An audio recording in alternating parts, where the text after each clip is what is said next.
खाली बर्तन ये कहानी ही एक छोटी से गांव की, जहां लोग आपस में मिलजुल कर रहते थे। इनमें से कुछ लोग माहीगीरी करते, कुछ कहीतों में हल चलाते और कुछ का काम था तिजारत करना। मगर यहीं पर एक माहिर ज़रूफ फरोश भी था, जिसकी बनाई हुई बर्तनों की धूम आस पास की गांव तक भी थी। लोग दूर दूर से आके इस ज़रूफ फरोश से मिट्टी की बर्तन खरीदते थे।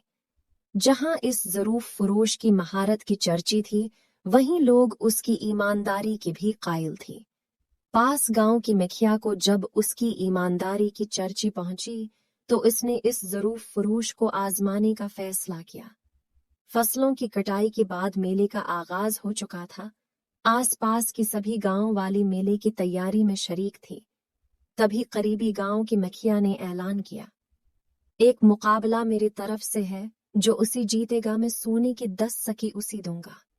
सभी गांव वालों को इश्तियाक हुआ और बहुत से लोग मुकाबले में शरीक हो गए।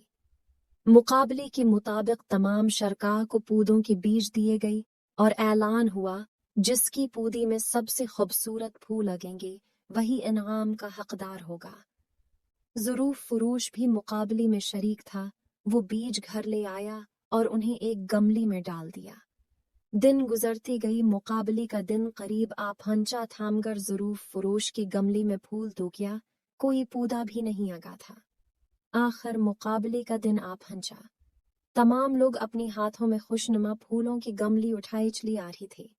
ज़रूफ फरोश भी वहां पहुंचा, मगर ये क्या, उसके हाथ में खाली बर्तन था। उसने अपनी ईमानदारी की वजह से फैसला किया था कि वो खाली बर्तन के साथ ही शरीक होगा।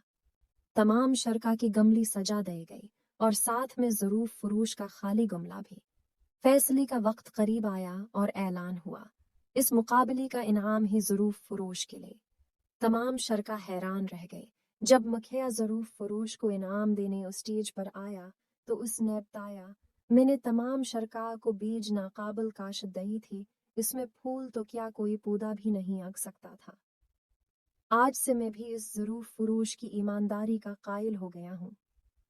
और यूं ज़रूफ फरोश ने अपनी ईमानदारी से इनाम भी पाया और शाबाशी भी।